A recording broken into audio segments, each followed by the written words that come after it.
Enseguida vamos a conversar con Luciana Geuna. ¿Cómo vio el gobierno esta marcha que no le gusta nada? En principio no le gustaba, sin embargo tuvo que verla por la tele, por lo menos por la tele. Pero ¿está Carolina Moroso ahí todavía? Por más que se haya terminado la manifestación, la estamos viendo. Ahí en el obelisco. Caro, contanos. Hola María, hola Diego. Sí, estamos en el epicentro. La verdad es que fue una manifestación que se extendió por varias horas. Poco después de las 16, esto estaba colmado de gente, una larguísima caravana de autos y una convocatoria que fue francamente masiva para este 16A. Contra lo que quizás muchos pensábamos, que es que los reclamos económicos iban a estar en el centro de la escena en esta jornada de manifestación. La verdad es que si te tengo que hablar de la proclama más recurrente, podría resumírtela en justicia sí, reforma no. Palabras más, palabras menos. Un rechazo contundente a la reforma judicial que se entiende o interpretan algunos de los manifestantes como un intento de avasallamiento a esta institución central de la vida en República, ¿no? También como proclamas centrales aparece la preocupación y la creciente preocupación por la seguridad, y también entre los adultos mayores que se convocaron acá a riesgo personal, hay que decirlo, frente a la situación sanitaria, está el apremio económico de los que están entre los sectores más vulnerables, ¿no? Fue noticia recientemente un aumento en las jubilaciones que parece realmente muy poco frente a lo que es la canasta básica de los jubilados, con lo cual los jubilados se hicieron presentes acá, también los jóvenes que entienden que la Argentina o la posibilidad de proyectar un futuro aquí se vuelve algo más incierta frente a la situación económica. Y un datito de color, vimos gente venir en todo tipo de medio de transporte, inclusive monopatines, sí, como lo escuchabas María, Diego, increíble, pero la gente intentó unirse a la caravana tratando de conservar algún tipo de esfuerzo. Ya hablábamos con las fuentes sanitarias de la ciudad de Buenos Aires y por supuesto, si bien todo esto despierta preocupación porque es una cantidad de gente y una convocatoria de gente importante, vieron o destacaron un esfuerzo grande por parte de los manifestantes para hacerlo con el cuidado posible en este contexto. Muy bien, vemos parte, ¿no?, de lo que pasaba. Sí, vamos a ver qué es lo que ellos dijeron cuando se les preguntó por qué habían ido. ¿Qué creen que puede pasar si la reforma del proyecto se convierte en una realidad? Sería lamentable para la República, porque no es lo que la gente votó en el Congreso. No es lo que la gente votó. Hay que respetar las leyes y respetar a todos los representados. Hay que respetar la justicia, nada más. No se puede estar en la casa, hay que defender la República como sea y por lo menos, bueno, para eso tenemos que estar acá. ¿El principal motivo tiene que ver con la reforma judicial o también con...? No, es con todo, pero fundamentalmente la reforma judicial. Mucha reforma judicial, corrupción en el gobierno, años de estar en esta situación, eso es lo que nos convoca acá. Nada de venganza, nada de nada. Queremos que sea transparente el gobierno y no haga cosas que en la cuarentena se aprovechan para cambiar. Estoy en total desacuerdo de que nos tengan 5 meses adentro. Esto parece más político que otra cosa. ¿Qué diferencia había abrir el tenis, el remo o el golf esta semana que hace 5 meses atrás, si es individual todo? Porque quiero la democracia, nada más. La libertad de poder elegir cuando llegue el momento de que podamos elegir.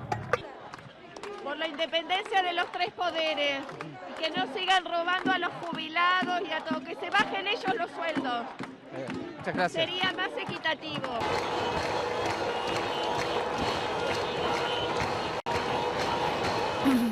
Bueno, ahí veíamos, ¿no? Cerramos con la imagen del Monumento a la Bandera en Rosario. También fue multitudinaria la marcha ahí. Y justamente rosarina Luciana Geuna para analizar qué fue lo que pasó y cómo ha tomado esto el gobierno. Una manifestación muy importante, la que el gobierno definió como anticuarentena.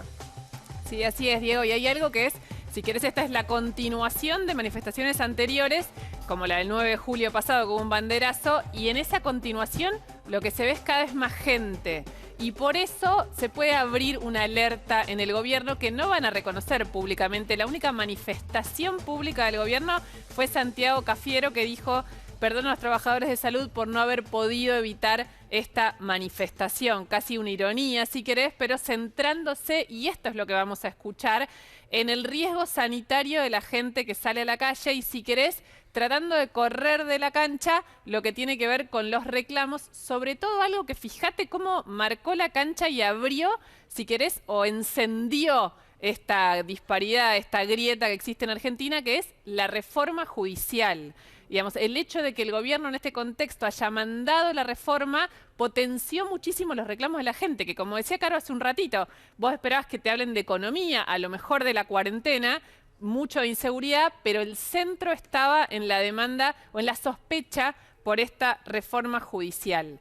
¿Qué van a hacer ahora? Esto, apuntar, o sea, si vos preguntabas hoy en Olivos, en Gobierno, donde cada uno estaba en su casa, era feriado, uno podía estar durmiendo la siesta, me refiero a los máximos integrantes del gabinete, si el presidente miraba o no miraba, era un tema menor la marcha, digamos, eso es lo que transmitían desde adentro de la Quinta de Olivos. Ahora, obviamente, se toma nota de estos fenómenos, un poco por lo que te decía, es un fenómeno en crecimiento, y quienes componen la gente que está saliendo a la calle y quienes la van a representar, es un tema importante porque define el escenario político. Luciana, y también es importante marcar que estamos hablando de una convocatoria que empezó en redes y que no fue llevada adelante por la oposición orgánicamente.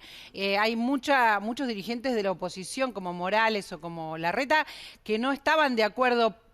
Larreta claramente por el riesgo sanitario. Sí. Y bueno, esto es bien distinto, ¿no? Son fenómenos que empiezan a pasar y que no tienen que ver con una, digamos, partido político que está arengando y convocando. Sí, ahora Sergio eso seguramente lo va a analizar mejor, pero frente a lo que decís vos, María, hay dos temas. Uno, estas movilizaciones generan una grieta bastante grande en la oposición, en Juntos por el Cambio. Vos lo tuviste a Larreta siendo muy explícito en relación a que no iba a partir de esa marcha, que no era una convocatoria institucional de Juntos por el Cambio. Lo tuviste a Morales, también el gobernador de Jujuy, que de hecho está con COVID positivo y con la provincia muy complicada, diciendo que ni siquiera está de acuerdo con la movilización, obviamente ni mencionar en participar, más allá de que esté enfermo. Y después Quirós, que hoy hablo de esto con la distancia que toma Quirós y con su rol más sanitario, el ministro de Salud de la Ciudad de Buenos Aires, que dijo que el esfuerzo colectivo no corra el riesgo por la necesidad de un subgrupo de expresarse. Él dijo, está bien que se expresen, pero por favor tengamos cuidado. Digo, hay dos cosas acá, la gente y su demanda, la reacción del gobierno y la interna que esto genera en la oposición, sobre todo entre los que gestionan, y por ejemplo, Patricia Bullrich, que está trabajando más con Macri como fuera, sin el riesgo de tener que hacer gestión en el medio de una pandemia. Lo sumamos a Sergio Benestein. María, si te parece, ahí lo veíamos recién. Para saber, Sergio, buenas noches. ¿Qué pensás? ¿Cómo viste esto que pasó? Es el cuarto banderazo, claramente el más grande de todos. Un fenómeno muy importante, si uno mira lo que pasa en el mundo, en Madrid, en Estados Unidos, bueno, obviamente en Bielorrusia, en Alemania hace un par de semanas, hay un fenómeno global de gente que quiere expresarse con, por supuesto, un disparador que es la pandemia, son las medidas restrictivas, pero con una multiplicidad de demandas que no son capturadas por ninguna fuerza política en particular. Lo que vimos hoy, en parte fue en las calles, pero mucha gente se quedó en casa, caceroleando, protestando. Tal vez eso le dio todavía una mayor amplitud al fenómeno de la protesta. Creo que para la oposición esto es un dilema mayor que para el gobierno, porque la mayoría de los que protestaron hoy están esperando de la oposición algún tipo de respuesta. El gobierno se ha dado por perdido a toda esta gente que sale a la calle. Para la oposición es hora de alguna manera, tratar de canalizar y detectar cuáles son las principales cuestiones que esta parte de la sociedad quiere que se vuelva parte de la agenda pública. Esto es la clave de hoy. Esto que estás diciendo es lo clave. El tema de la oposición y sobre todo la demanda de la gente que uno escuchaba o leía cuando veía las manifestaciones de la gente, que salía igual, que no lo había llamado nadie, que se habían enterado. A pesar de la oposición. Claro, que no pertenecían a ningún partido, Sergio. Esto es nuevo, es novedoso.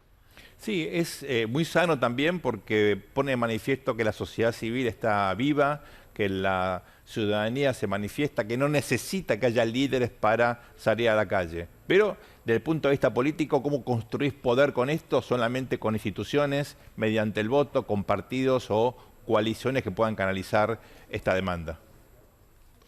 Está Joaquín Morales Solá también, Diego, y nos importa muchísimo Qué bueno tenerlo su hoy, palabra, sí. Joaquín, buenas noches. Sí, ¿Cómo ves este banderazo? Este banderazo de hoy, el cuarto, recordemos. Te escuchamos. Bien, a ver, en primer lugar, es como ustedes decían, este es la protesta. Llámese banderazo, llámese cacerolazo, llámese lo que sea, es la protesta más importante que tuvo el gobierno del presidente Alberto Fernández, pero es la tercera vez que le hacen esto en apenas 8 meses de gobierno. El disparador puede haber sido la reforma judicial, y seguramente fue la reforma judicial, a pesar de que después se mezclaron otros temas, pero la reforma judicial tiene un elemento sorprendente porque es una cuestión técnica que es muy difícil hasta para nosotros los periodistas de explicarle a la gente en qué consiste. Ahora, está claro para la sociedad que esta reforma judicial persigue la impunidad de los exfuncionarios que fueron juzgados ya y en algunos casos condenados por la justicia, que persigue también la impunidad de empresarios como Cristóbal López. Digamos, hay una serie de cosas que han pasado en la justicia, la liberación de todos los presos que estaban del gobierno kirchnerista. Todo esto ha provocado en la sociedad la sensación de que la reforma judicial está encaminada precisamente a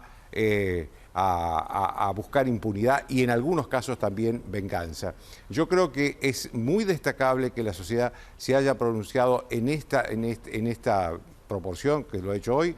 Creo también que el gobierno haría mal en desconocer, el presidente Alberto Fernández haría mal en desconocer este movimiento social, porque parte de esta gente que hoy se movilizó lo votó a él, creyendo en sus promesas de tolerancia, de convivencia y de respeto a las instituciones, inclusive de reforma judicial en términos como él la explicó cuando asumió, que era consensual para todo el mundo, pero no en los términos que después se dio ya con la influencia de la vicepresidenta Cristina Kirchner. Creo que haría mal, vuelvo a repetir, si el presidente desconociera este movimiento social porque no puede, porque viene de la clase media. Y entonces nos tenemos que preguntar, ¿la clase media no importa? ¿La clase media no es un factor fundamental para la vida del país, inclusive para decidir las elecciones? Creo que, digamos, lo que hoy ha vivido el país es una situación inédita para un gobierno de tan poco tiempo. Cristina Kirchner tuvo manifestaciones tal vez más importantes que esta contra ella, pero ya al final de su mandato, no al principio de su mandato, como es el caso del presidente Alberto Fernández. Con lo cual esto significa que la sociedad ha cambiado. Hay una sociedad que está en pie, hay una sociedad que no deja avanzar al gobierno cuando quiere transgredir algunos límites, no lo dejó avanzar con el caso Vicentín, no lo deja avanzar ahora con la reforma judicial. Es súper importante lo que acaba de decir Joaquín, muy importante, Diego, porque nosotros cuando preguntamos a la gente nos hablan de la reforma judicial muy concretamente. Concretamente. Es muy difícil, no se conocen los artículos y los detalles, pero sí la gente dice, no, yo vengo por la Constitución. El concepto de esto que explicaba Joaquín porque recién. No modifiquen la Corte, porque no haya traslado de jueces. La gente sabe por qué. Y por supuesto la multiplicidad de mensajes que había. Estaba muy fuerte, y sumate Lu, por supuesto, esto que voy a decir, estaba muy fuerte el tema de la reforma judicial, con carteles, con algunos inflables incluso, y también, por supuesto, María, aparecía el comerciante que no estaba trabajando, el peluquero que había perdido todo, el arquitecto que todavía no tenía posibilidad de volver a trabajar porque no está habilitado. Había de todo, la situación económica y la inseguridad también, sobre todo, no tanto en la 9 de julio, sino cuando uno observaba otras manifestaciones más en la provincia de Buenos Aires o en el interior del país. Bueno, justamente, Diego, sobre todo estas demandas que claramente, como decía Sergio hace un ratito, el gobierno sabe que a esa gente la perdió. Mi pregunta de quien no mencionamos, no hablamos ahora, es Mauricio Macri. ¿Es Macri el que representa a esta gente o ya no tiene liderazgo? No, el liderazgo de Macri sigue vigente, fue votado por el 41% de los argentinos hace menos de un año. Ahora, él está en una postura un poquito ambigua, está como un pie adentro y un pie afuera de la política. Hay otros liderazgos dentro de su espacio que buscan, obviamente, mayor consolidación. Yo creo que sería interesante que Macri se defina, porque yo creo que tiene un rol para jugar, pero evidentemente eso implica un compromiso personal mucho más intenso.